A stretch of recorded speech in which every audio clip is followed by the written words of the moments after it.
The regular season with a 28-21 win over Northern Illinois kind of propelled you into the Idaho Potato Bowl. Just again, kind of recap that effort in the last regular season game and preparation for the bowl.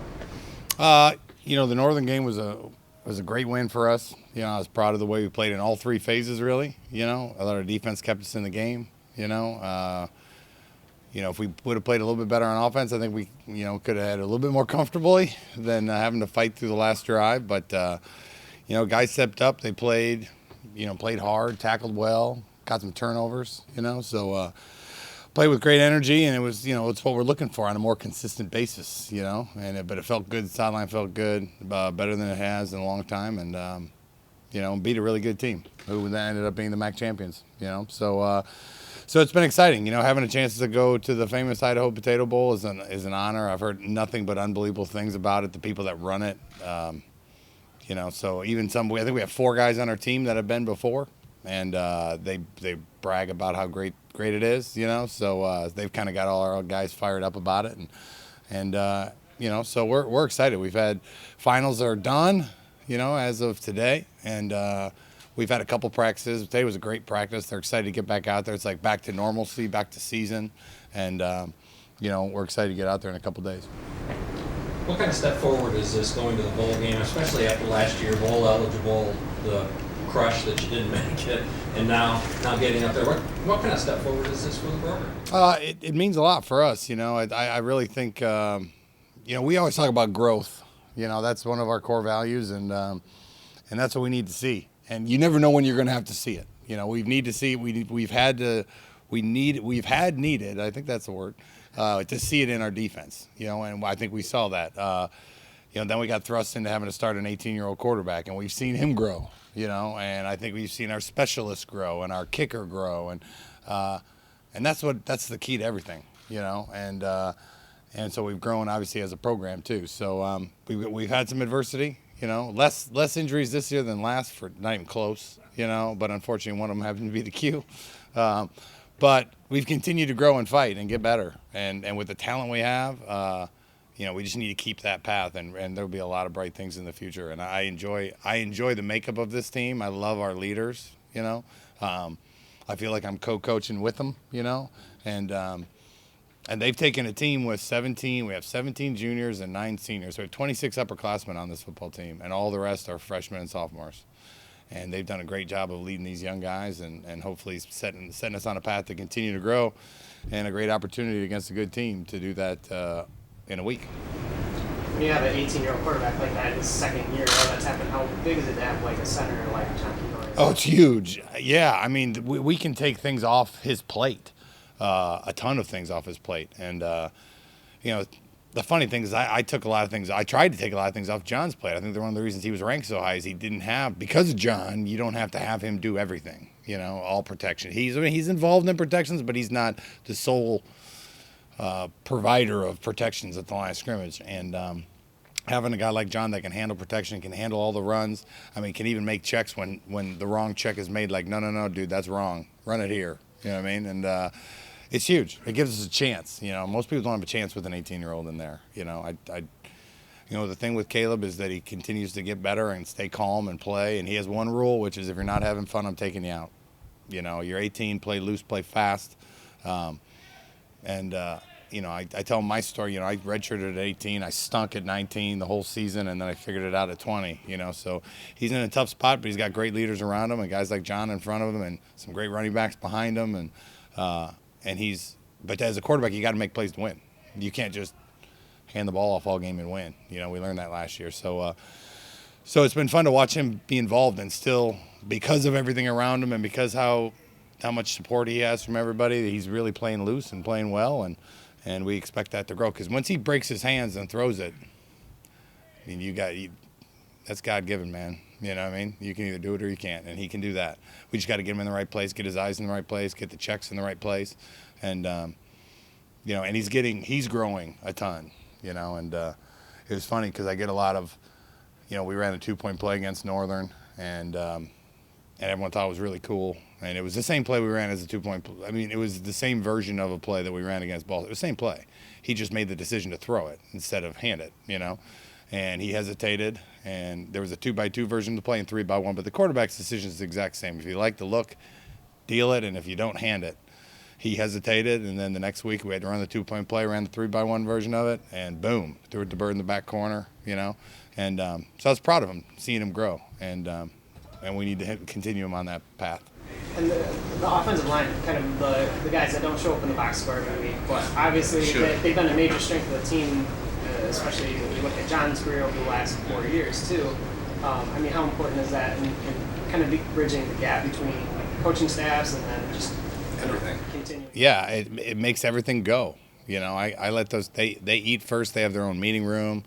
My work is I'm trying to raise money to put leather chairs in their meeting room. Like, that group is special. Defensive linemen get sacks, and they get to have their sack dances. Like, they get nothing, and they're really what makes our team go. And we're deep.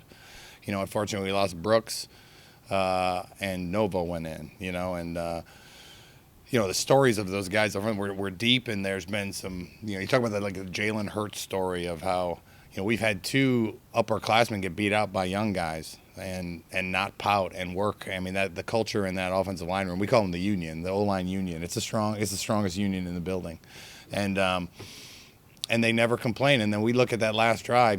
Doyle's another guy who lost his starting spot last year, and when Mikey Caliendo never's complained, and he's playing so well, we started rotating him in. So during that last drive against Northern, I turn around and Mikey, our starting left guard, is going nuts next to me, like almost too far on the sideline. I'm like, back up. And then I realized, why are you on the sideline? It was Doyle's drive, So we have Doyle, and it was senior, and we got Kenoy, obviously, is out there, and Novo's out there, and Odell's out there, and Bogues is in there, and it was the drive we needed, and it was fun to watch those seniors. That's most seniors we've had on the field at the same time in a long time, and they took us down there and got the win. So it's been fun. That group makes everything go, makes everything easier. It's like when you have a great D-line, it's real easy to play corner and linebacker when you got dudes that are hunting that quarterback, So yeah, I do my best to let them know that they're my favorite people in this building. Maybe it's because I'm an ex-quarterback, I don't know, but they are the most important people to this program. Tim, do you think that the defense rallied around Lou Esposito in that game against Northern and maybe had a little bit more energy? And if so, is that something that you can see, continuing into the bowl game against? Yeah, I mean, that's what we needed. I mean, Lou's all energy all the time, and the guys, he did a great job of making adjustments. He did a couple little things for our D-line. We did discuss the things that he wanted to change and coverage adjustments. And explained why he thought it would help them play looser and play faster and have more confidence playing, and because we had been playing timid, and I didn't like our energy, and we weren't really flying the ball, and he put everyone in a comfortable spot where they could play within themselves and do the things that they're good at. He called it loose. I mean, we were bringing people everywhere, and the kids loved it. I mean, they scored on us one of those times, you know what I mean? And we had a guy fall down. So they put one good drive together against us at that first drive of the third quarter.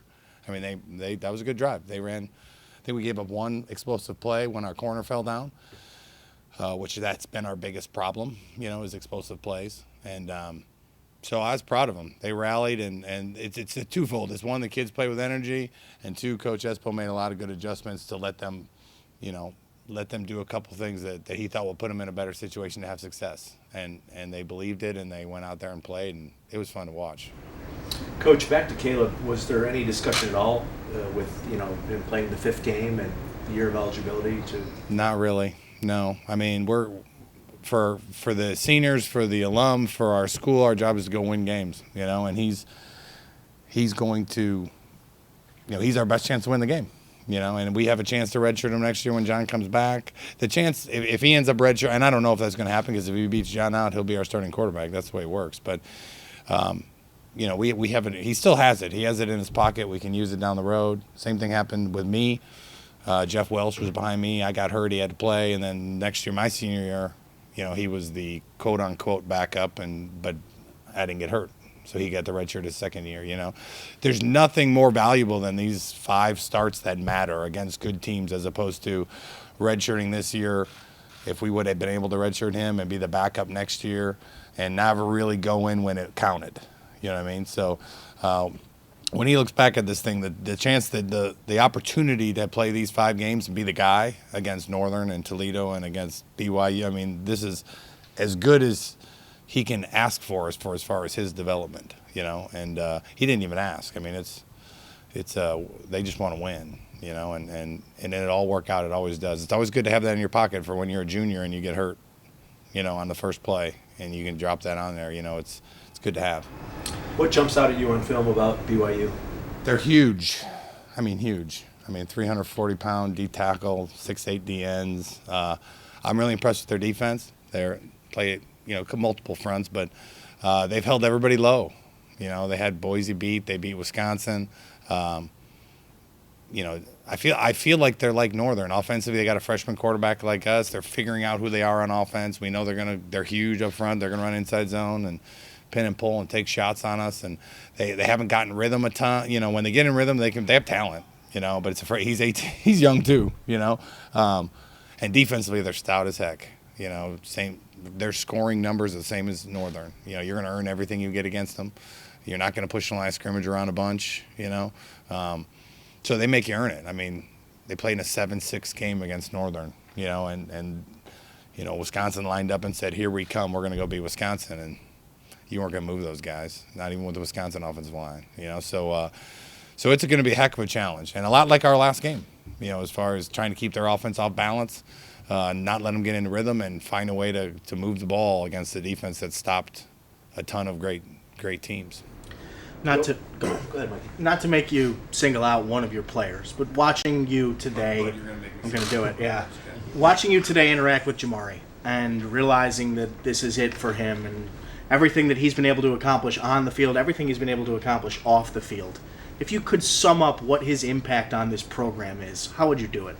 I don't know how you put it into words, to be honest with you. To pick a word that means that much, like transformational, you know what I mean? As far as from our old culture, which was great, and he thrived into building our new culture, to helping people bridge that gap, to bringing in the new guys, to helping the new guys, you know, with 7 freshmen starting, play like sophomores and juniors, because he could put their arm around, he can put his arm around them, you know.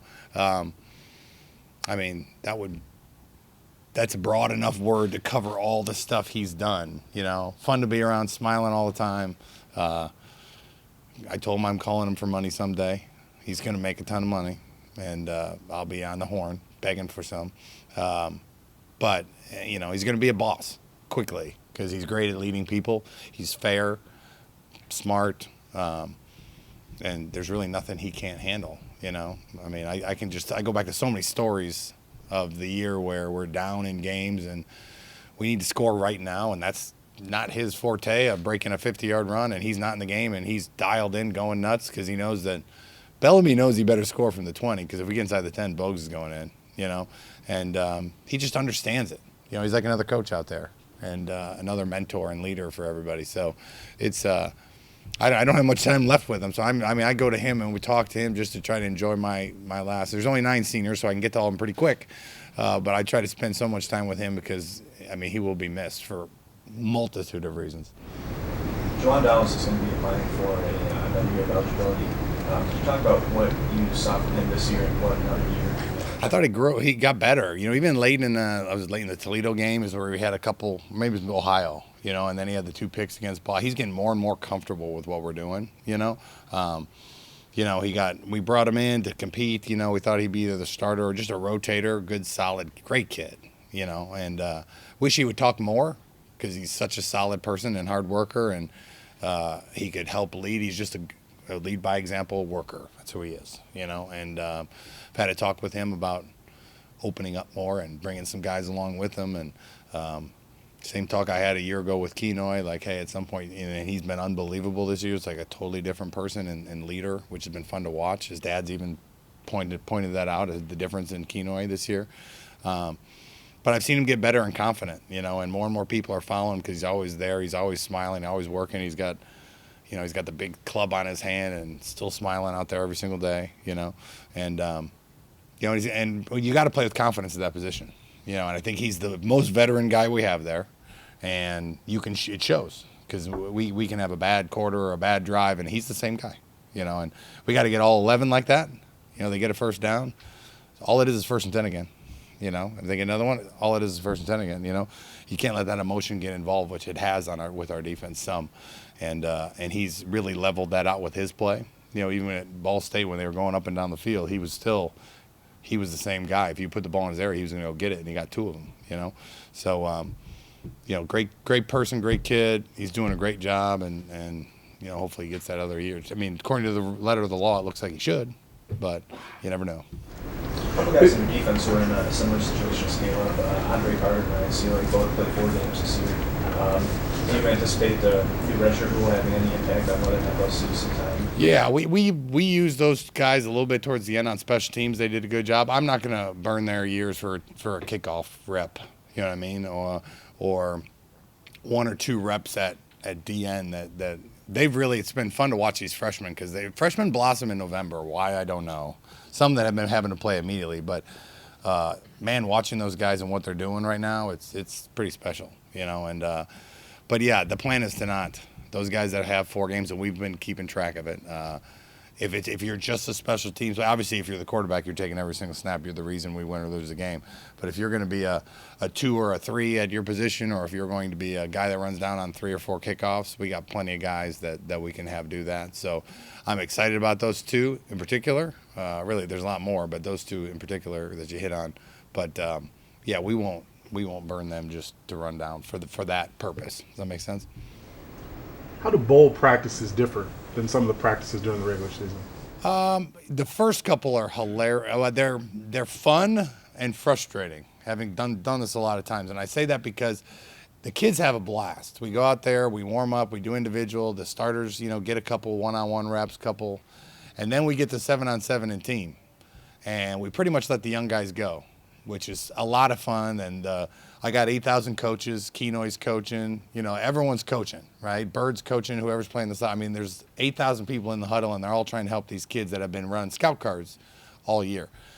It's frustrating for the coaches because you've been coaching a guy that knows what he's doing, and then you're just getting frustrated because now which is great. I mean, it's like camp again, where you're trying to get out, you're trying to help the guy from step 1 to step 2 when you've been used to coaching the guys that are on step 28, but now you're back to step 1 and 2 again. So it's fun. We had a blast doing that. We had about 4 of those, you know, and every time we let the ones do a little bit more. And then last Friday is when we really started practicing. We practiced last Saturday morning. I'm sorry, last Saturday morning was our first real practice. Today was our second real practice. The energies, they're fresh. They feel good, you know. They've had a whole week of finals and watching. I mean, our scout team looks as better than it's ever been because those guys have had a lot of time to watch the film, you know, of what BYU does. So I think we're getting pretty good looks, and so it's fun. The energy and the bodies feel great. Like it's a lot. It's different because at the end you're kind of limping. Everyone is kind of limping through the end, and you're cutting everything, and now everyone feels fresh and is moving a little faster, and we're getting off the field faster, and so it's refreshing. It's fun, and the guys are excited to get back. The normalcy is a normal practice that we had today, and we got a couple more before we get on the plane.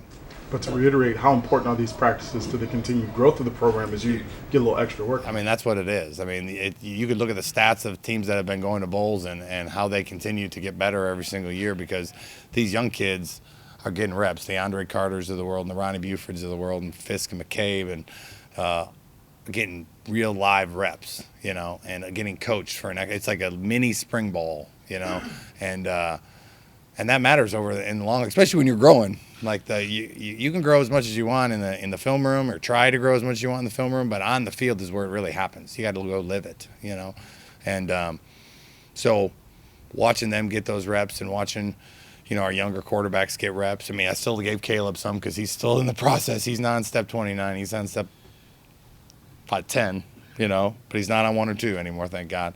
And but watching all those guys, some of the walk-ons getting out there and getting reps, it's going to make our spring ball that much better. You know what I mean? And that's what we need, you know. And so that's where I think it makes the biggest impact on the program, you know. And now we're kind of back into game week, so now it's kind of back to normal. but it was very valuable for our guys. Coach, I wanted to ask again about the NIU game in the sense that if you lose that game, you're 6-6 for a second year in a row. You end the season on a 4-game losing streak. We're probably not having this presser. You're not going to a bowl game. Instead, you're 7-5. You're going to a bowl game. 8 wins is now a possibility. You're selling probably, progress to the recruits, to your fan base as well. With all that in mind, talk about how big that victory was. It's huge. I would argue if we at one point and we're MAC champs too. I mean, if we beat Ball State, then we'd be in the MAC championship game. That's sports though, and that's what you're trying to teach. You know what I mean? Is that we got to fight every single second of every game. And I think we're learning it. I mean, from last year to this year, our biggest thing was we have to get good at finishing games. And we're a tough out right now. If you look at the fourth quarter of Bowling Green or Miami, or if we get in tight games, we're a pretty tough team. Same way with Northern. So Eastern's the same way, and we're starting to get that edge that we need to really take the next step. I don't think we're there yet. We could have stumbled in if we would have beat Ball State, but we didn't. We stumbled on that one. So hopefully they learned from that. They obviously showed that they responded from that in the next week after a heartbreaker. To come back and do what they did is a huge growing step. Especially as young as we are. So it works. I mean, the culture and the feeling in that locker room is one of growth, and it's showing statistically, which is great. But what matters is what's happening in that locker room, and they're getting better, they're feeling better, they're starting to understand what we want, and so it's huge. It's a huge win against the team that we need. You need to beat that team if you're going to be MAC champion. And it's a good start. I mean, we just kept, once again, Bogan, stood in front of everybody and talked about 2015, and how they had just lost to Northern. They were same record. They're not going to the championship anymore, and they played Toledo in the last game, and beat them and went to a bowl and won the bowl. And then the next year they won 13, and that game was, he marked as the point, and pretty much challenged our guys to make the last game that point where to take it to the next level, and make a change was what we talked about.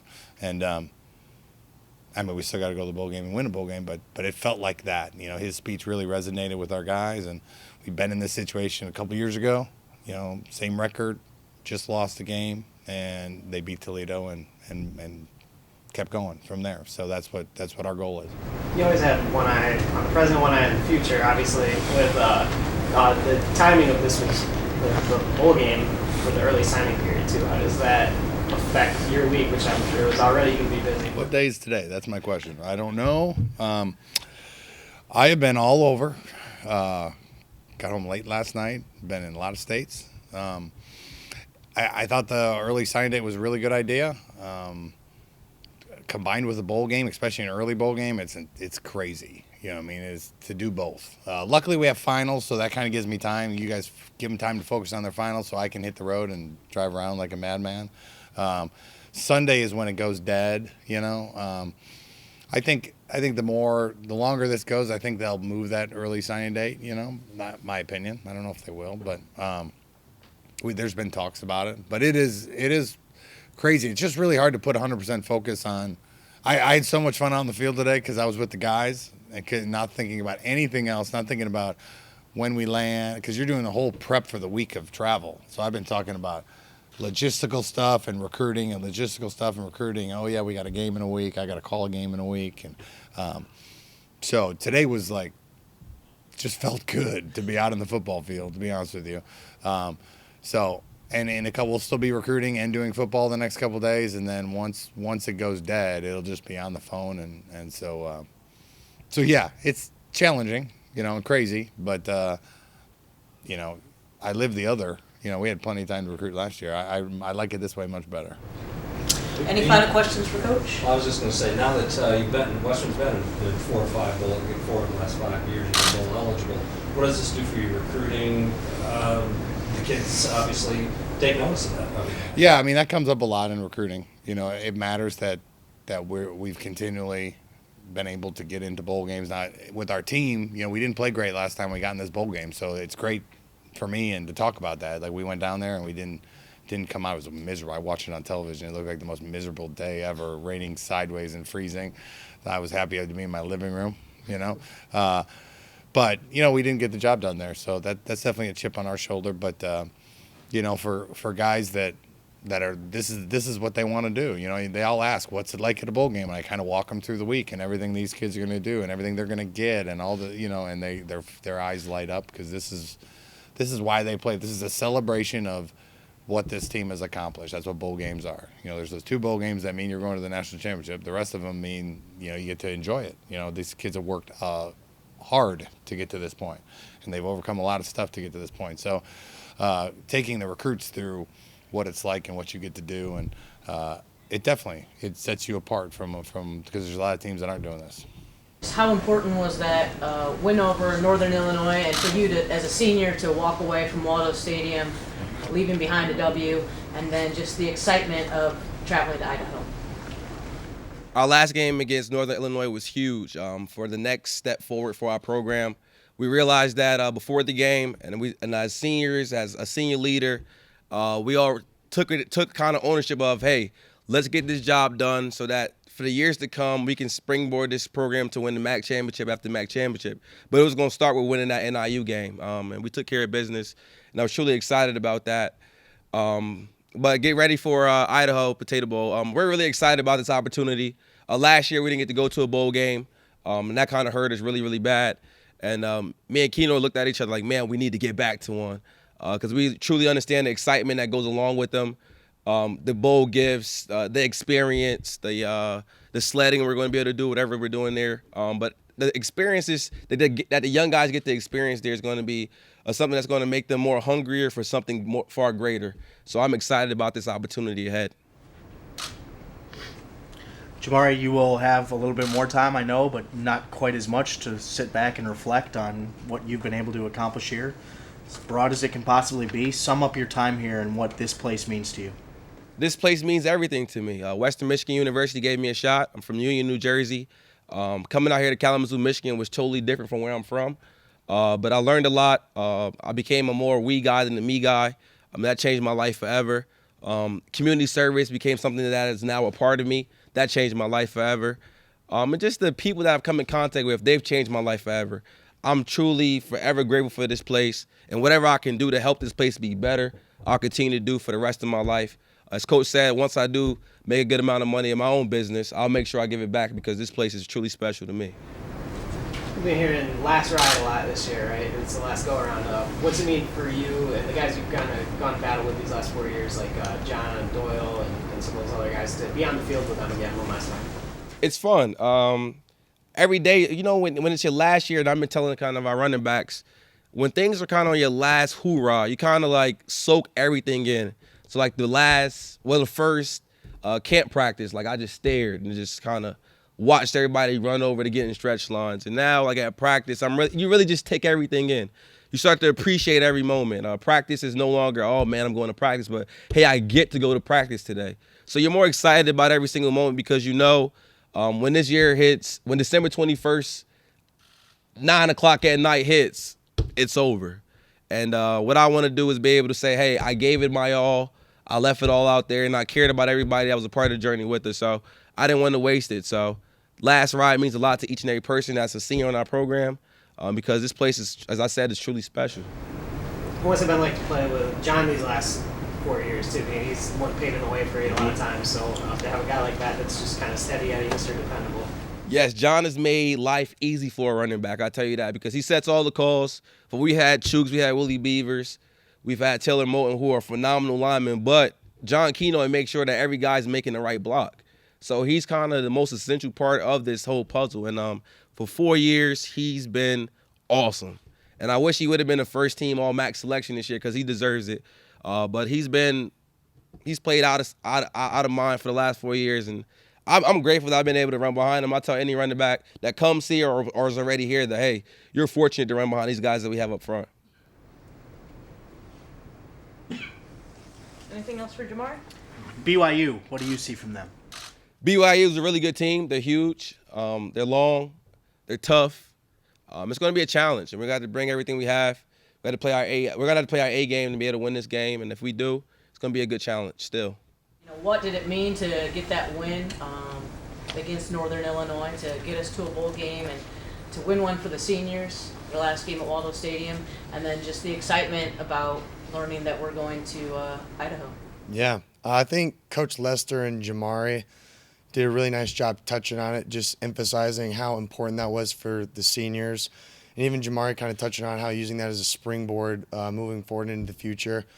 But again, big thing for me was, the seniors, Jamauri, and all the other guys. I've had the opportunity over the past 4 years that I've been here to develop very personal and close relationships with those guys that go beyond football. And so for me, seeing that this is their last go at it and, knowing that, we either win this game and we guarantee ourselves a bowl game, or we lose and we potentially, it's a good chance we don't get one.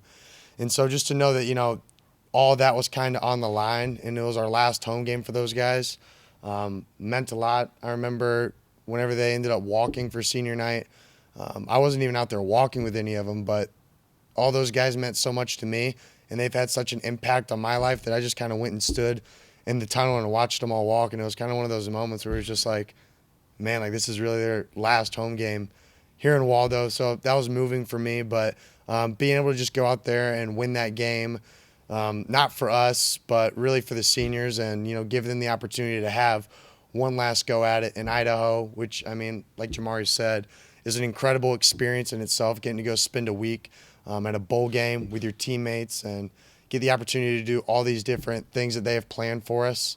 So, it truly is a blessing, and, more than anything, I'm just excited for the seniors. What excites you about Boise? I want to know, is the Smurf turf something you guys even talk about? Is that just a neat oddity that you're looking forward to? Is it just, whatever? I mean, it really hasn't been a focal point of conversation. It's kind of just funny seeing it on TV. Like whenever you have, it's just weird seeing a blue field. You're not used to it. And, we have a brown field for our indoor, so we don't have much room to talk, but a blue field's pretty out there. I've seen it on TV growing up. But, yeah, I'm excited to get out there and see it, but I don't think it's going to be anything over the top. So. Talk about like last year, 6-6 bowl eligible. The gut punch, it didn't go, and then fast forward to that's what you felt this year. I mean, it's obviously going to be different, but we'll talk about that from last year to this year. Yeah. So last year, not getting a bowl game was just it was weird for me too, because my first 2 years here, we went back-to-back bowl games. So even for me, kind of the expectation that was set since I've been here is we're going to go to a bowl game. Like it was just kind of a given, and so going 6-6, not getting a bowl game was kind of just like a reality, facing that reality of like, hey, like if you guys aren't performing, you're not going to a bowl game. And it was humbling going through that, but again, kind of like what Jamauri said, it definitely instilled a hunger in our team. And again, going through this season, we were battling a few things with losing Coach Douse, John being injured, amongst a few other injuries. But being able to rally together that last game, beat NIU, and secure ourselves a bowl game in a sense, and then having that revealed to us at our end-of-the-year banquet was just an incredible feeling. And again, a testament to the seniors and the leadership that they've had on this team. You talked about watching the seniors walk out of the tunnel in that last bowl game in Waldo. I feel like this bowl game is kind of going to have similar emotions, knowing that win or lose, it is going to be a final football game. Yeah, I know it will for me. I remember even in high school, my brother, who was a year older than me, like his last game senior year at our or in the regional tournament, his last game, just like I was more upset than he was. And I have a similar relationship with some of the seniors. It was my birthday yesterday. I went out to eat, and Jamauri was there, Leo, Zach Novoselsky, Stephen Clark. So a lot of guys that I consider very close brothers to me. And just kind of realizing like it's some of their last go at it. It's going to be tough to see just because they've had such an impact on my life. They're a familiar face in the locker room. They're guys that I look forward to coming and seeing and spending time with. And those are going to be connections and relationships that I know will continue past football, but knowing that this portion of our relationship where football is a centerpiece of it is coming to an end is going to be kind of tough pill to swallow. What was your reaction when you found out you guys were playing BYU? I was pretty indifferent. I mean, to be honest, I mean, it could have been anyone really. I was more so excited that we got a bowl game and had the opportunity to play another game. And again, at the end of the day, it's about the guys in the locker room with you. So again, like it could have been anybody, you know. We're thankful for the opportunity. And again, BYU is a solid team, so we're excited for the challenge and the opportunity to go play them out there.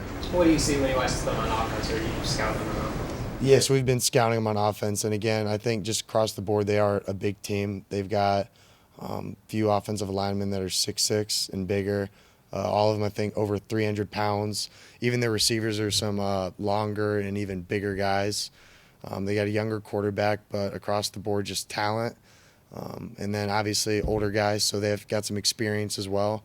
And even like looking at their record, you know, I think their record's kind of deceptive in a way. I think they have 6 losses, but they were all close games, and they've been playing some pretty tough teams. So, you know, I'll just give a lot of kudos to them because they've had, you know, a pretty tough schedule, but as a whole, a very talented team. What's been the biggest difference that that Coach Esposito has brought as a defensive coordinator to the unit? Yeah, I mean, I don't have anything poor to say about Coach Dallas. That was my guy. Love him to death, and, you know, it was kind of a heartbreak moment for me when Coach Lester broke the news to us. I remember sitting in my seat here in the front row, and I just kind of like dropped my head because, again, like that's my guy. You know, Espo, if you meet him, he's just a high energy and passion guy. Doesn't really care what you think of him, so he's just going to do his thing regardless. And I think that's just been something that's been, you know, productive for our defense as of lately. Is, you know, he's got this message and theme that we will win, whatever it takes, we will win. Doesn't matter what happens on offense, special teams. When we take the field, you know, we're going to get our job done on defense, and that's just a constant message he's saying. Like even in the huddle before we take the field, he'll be like jumping up and down and chanting like "We will win." And, you know, I think it's been moving for a lot of guys on defense, seeing that and the energy that he brings. So that's been solid for the defense, I think. Did you enjoy the pressure? I mean, you guys brought a lot of people against NIU. You had some sacks, some tackles for loss. You're sending people from every direction. NIU clearly wasn't prepared. Was that just far more enjoyable to be more, say, a more attacking defense? I think part of the reason why we kind of had it organized that week was Coach wanted to instill that belief in us that regardless of what happens, like we're just going to keep attacking. And so to give you an example, like if a guy made a mistake, Espo's mindset, just to give you kind of a framework or an idea of like how his, you know, mind's operating is, say Corvin's to miss a fit in a gap on one play. Very next play, he's sending Corvin on a blitz because he wants him to just bounce right back and keep that mindset of like we're going to keep attacking regardless of what happens. We're just going to go. And so I think that it just kind of opened that door for us of knowing that even if we mess up, we're just going to keep going. Like he believes in us, and kind of like what you said, it was just a comforting feeling knowing that, I think. Was blowing out 27 candles on a birthday cake, was that hard for you? It was 28. No, it was 22. And, you know, I think everyone gets this mindset that, you know, I'm like this super old guy on the team just because I have 6 years available. But there's plenty of guys older than me. I think I'm still pretty young, but 22 is, yeah, I mean, I guess I am getting up there. Anything else for Justin? Yeah, Justin, just for you personally, I know that, you know, you talked about your brother, but he's playing in a big game. Obviously, you're playing in a big game. Is this kind of what you imagined when you decided, hey, I'm going to play major college football too, that this month your family is just going to have these 2 massive games? Yeah, it's going to be a hectic month for our family. We got our game the 21st, and then Drew in the Cotton Bowl. Can't ever let me win anything. They got Cotton Bowl the 29th, I believe. So our family's going to be coming out to Idaho for that game. Get to go home from the 21st through the 26th, and then we're going to be driving down to Dallas for Drew's bowl game as well. But, yeah, I think that's just kind of the mindset we had was we both wanted to play college ball, and then just giving our family the opportunity to experience these bowl games and travel to see us play in big games. Like, I think it's just exciting. So something our family loves. We're passionate about football. Grew up around it, and our siblings love it, love watching it, going to the games. So exciting month.